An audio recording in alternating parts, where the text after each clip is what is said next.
જલાલપોર તાલુકા કોંગ્રેસ સમિતિની બેઠકમાં ચૂંટણી પૂર્વે સંગઠનને વધુ મજબૂત બનાવવાનો ઉમંગભર્યો માહોલ જોવા મળ્યો। તાલુકા પ્રમુખ જીતુભાઈ પટેલના નેતૃત્વ હેઠળ યોજાયેલી આ બેઠકમાં તાલુકા તથા જિલ્લા સ્તરના આગેવાનો અને હોદ્દેદારો ઉત્સાહપૂર્વક જોડાયા હતા।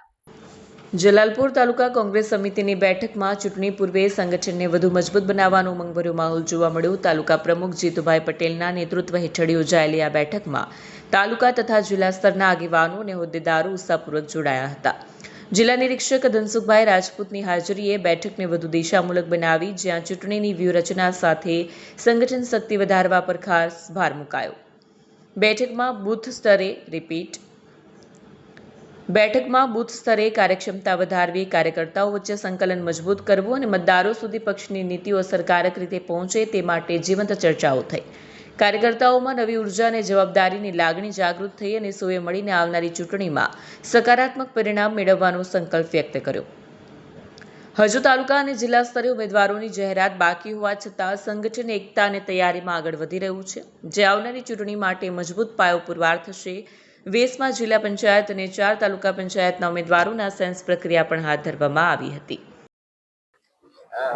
આજરોજ અમે વેસમાં ખાતે જલાલપોર તાલુકાની ઉમેદવાર પસંદગી પ્રક્રિયાની મીટિંગના આયોજનમાં હતા। વેસમાં જિલ્લા પંચાયત પર ખૂબ સારા સંજોગો છે અને 4 તાલુકા પંચાયત કબજે કરી શકાય એવા સંજોગો છે અને જિલ્લા પંચાયત પણ જીતી શકાય એવા સંજોગો છે। અમે ચીખલી ખેરગામ વાસદાની પસંદગી પ્રક્રિયા પૂરી કરી છે, ગણદેવીની પસંદગી પ્રક્રિયા પણ પૂરી થઈ ચૂકી છે અને નવસારીની પણ પૂરી થઈ ચૂકી છે। આજે જલાલપોરની પૂરી થઈ છે। ત્યારે આવનારા સમયમાં તાલુકા પંચાયત અને જિલ્લા પંચાયત પર લગભગ કોંગ્રેસને સારો પ્રતિસાદ મળી રહ્યો છે અને અમે જિલ્લા પંચાયત આવનારા સમયમાં સર કરશું એવા પણ સંજોગો છે। કાર્યકર્તાઓ પૂરા ઉત્સાહમાં છે। ભારતીય જનતા પાર્ટીના અનેક પ્રશ્નો છે, બેરોજગારીના પ્રશ્નો છે, ભ્રષ્ટાચારના પ્રશ્નો છે કે પછી શિક્ષણના પ્રશ્નો, આરોગ્યના પ્રશ્નો અને નગરપાલિકા હોય કે જિલ્લા પંચાયત હોય, પરંતુ ક્યાંય લોકોને એમની કામગીરીથી સંતોષ નથી।